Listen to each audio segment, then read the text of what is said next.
സാധാരണ നമ്മൾ പറയുന്നത് പോലെ വലിയ വലിയ സാമ്പത്തിക സിദ്ധാന്തങ്ങളെ കുറിച്ചല്ല. നമ്മുടെയൊക്കെ വീട്ടിലെ അടുക്കളയിൽ വന്നുകൊണ്ടിരിക്കുന്ന ചെറിയ ഒരു മാറ്റവും, അത് നമ്മുടെ ബഡ്ജറ്റിൽ ഉണ്ടാക്കാൻ പോകുന്ന വലിയ വ്യത്യാസത്തെ സംബന്ധിച്ചുമാണ് നമ്മൾ സംസാരിക്കുന്നത്.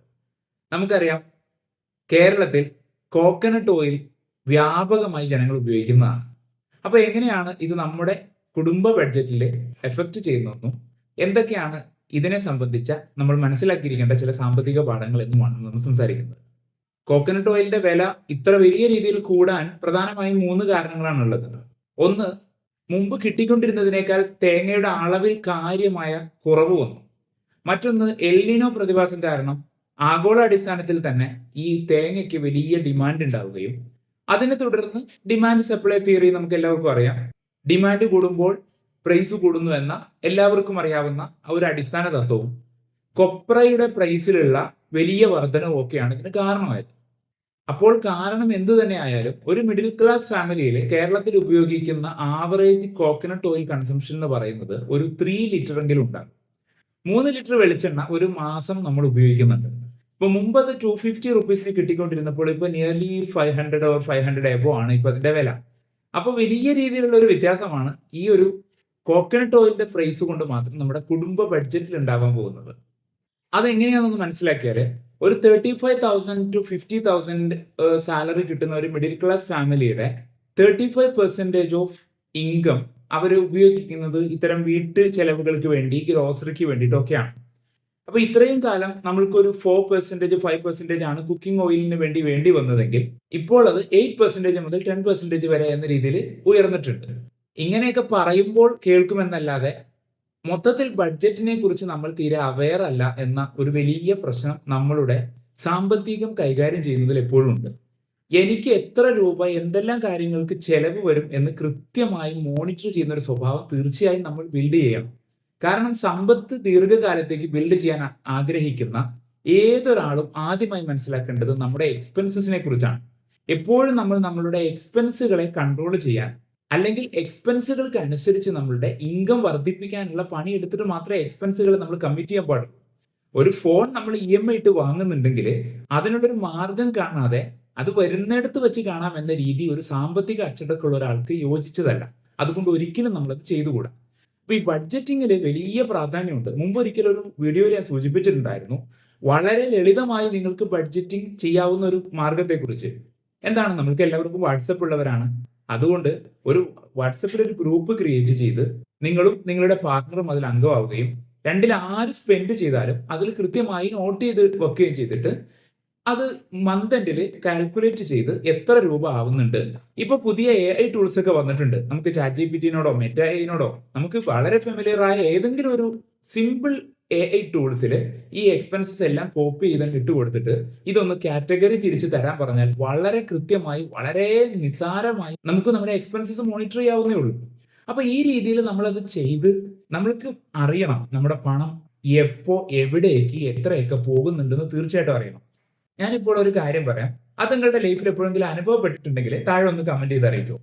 ഇതിപ്പോ ഒരു മാസത്തിന്റെ അവസാന ദിവസങ്ങളിലേക്ക് അടുക്കുകയാണ്. നമുക്ക് ഈ മാസം തന്നെ ഓർമ്മയിൽ നിന്ന് എടുത്തിട്ടെങ്കിലും നമുക്ക് ഈ മാസം എത്ര രൂപ എക്സ്പെൻസ് വന്നിട്ടുണ്ടെന്ന് ഒന്ന് ചെയ്തു നോക്കിയാലോ. എന്നിട്ട് നിങ്ങൾ നോക്കിയാൽ മതി, ഏറ്റവും കൂടുതൽ ഒരു മിഡിൽ ക്ലാസ് ഫാമിലിയിൽ പൈസ ചെലവാകുന്നത് മിക്കവാറും റെസ്റ്റോറന്റുകളിലായിരിക്കും. പുറത്ത് നിന്ന് വാങ്ങുന്ന ഫുഡിലായിരിക്കും ഏറ്റവും കൂടുതൽ പൈസ ചെലവായിട്ടുണ്ടാവാൻ സാധ്യത. അപ്പൊ അതുകൊണ്ട് ഇന്ന് മുതൽ നമുക്ക് തീർച്ചയായും ബഡ്ജറ്റിംഗ് ചെയ്യുന്ന, അതുപോലെ എക്സ്പെൻസസിനെ കാൽക്കുലേറ്റ് ചെയ്യുന്ന ഒരു സ്വഭാവം നമുക്ക് ഉണ്ടായിരിക്കണം. അപ്പോൾ നമ്മൾ കോക്കനട്ട് ഓയിലിന്റെ പ്രൈസ് ഹൈക്കിനെ കുറിച്ചും അത് നമ്മുടെ ലൈഫിൽ വരുത്തുന്ന ഇമ്പാക്റ്റിനെ കുറിച്ചുമാണ് പറഞ്ഞുകൊണ്ടിരുന്നത്. അപ്പോൾ ഇനി എങ്ങനെയൊക്കെയാണ് ഈ ഒരു അമിതമായ ഉപയോഗം കുറയ്ക്കാൻ സാധിക്കുന്നത്, അല്ലെങ്കിൽ ഈ ഓയിൽ പ്രൈസിന്റെ ഹൈക്ക് എങ്ങനെ നമുക്ക് നന്നായി മാനേജ് ചെയ്യാൻ പറ്റും എന്നൊന്ന് മനസ്സിലാക്കാൻ ശ്രമിച്ചാൽ, ഒന്നാമതായി വീണ്ടും ഞാൻ പറയുന്നു, നമുക്ക് കൃത്യമായി ഓയിൽ സ്പെൻഡിംഗ് എന്നല്ല എല്ലാ സ്പെൻഡിങ്ങുകളെ കുറിച്ചും ട്രാക്ക് ചെയ്യുന്ന ഒരു സ്വഭാവം വേണം.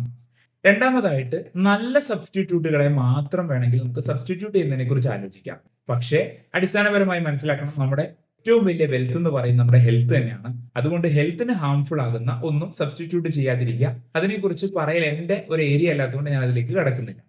അതുപോലെ തന്നെ മറ്റൊരു കാര്യം, മലയാളികൾ അമിതമായി ഓയിൽ ഉപയോഗിച്ച് ശീലിച്ചിട്ടുണ്ട് ഈ സമീപകാലത്ത്. അത് പലപ്പോഴും നമ്മൾക്ക് വിവിധ ജീവിതശൈലി രോഗങ്ങൾക്ക് കാരണവുമാവുന്നുണ്ട്. ട്രൈഗ്ലിസറൈഡ്സ് ഒക്കെ ബൂസ്റ്റ് ചെയ്യാൻ ഇതൊരു കാരണമാണ്. അപ്പൊ അതുകൊണ്ട് ഓയിലിന്റെ ഉപയോഗം കുറയ്ക്കാൻ ഇത്തരം വിലവർധന ഒരു നിമിത്തമാവട്ടെ. അങ്ങനെ ഓയിലിന്റെ ഉപയോഗം നമുക്ക് കുറയ്ക്കുന്നത് വഴി നല്ല ഹെൽത്ത് ബെനിഫിറ്റ്സ് ഉണ്ടാക്കാം. അതോടൊപ്പം തന്നെ ഓയിലിന്റെ ഉപയോഗം കുറയ്ക്കുക വഴി വീട്ടിലെ ബഡ്ജറ്റും നമുക്കൊന്ന് കൺട്രോൾ ചെയ്യാൻ പറ്റും.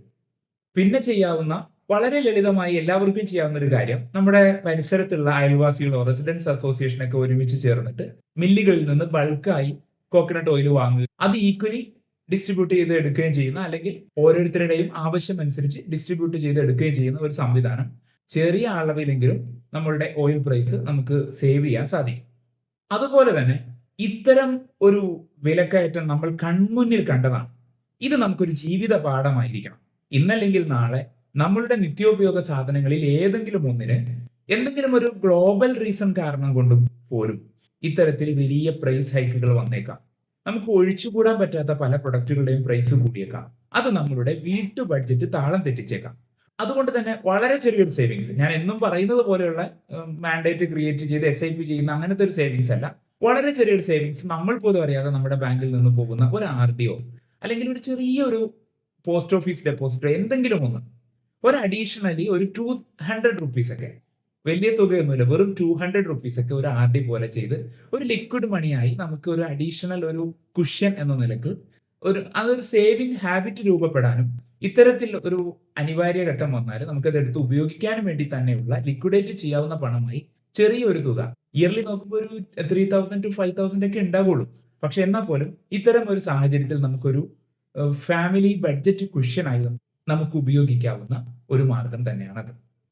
അപ്പൊ ഇന്ന് നമ്മൾ സംസാരിച്ച വിഷയം റെലവന്റ് ആയിരുന്നു എന്നും നിങ്ങൾക്ക് ഉപകാരപ്പെട്ടു എന്നും വിശ്വസിക്കുന്നു. തീർച്ചയായും നിങ്ങളുടെ സുഹൃത്തുക്കളിലേക്ക് വീഡിയോ ഒന്ന് ഷെയർ ചെയ്ത് എത്തിക്കുക. അതുപോലെ തന്നെ നിങ്ങൾക്ക് ഏതെങ്കിലും ഒരു സ്പെസിഫിക് ആയ വിഷയത്തെക്കുറിച്ച് അറിയണമെന്ന് താല്പര്യമുണ്ടെങ്കിൽ അത് താഴെ കമന്റ് ചെയ്യാവുന്നതാണ്.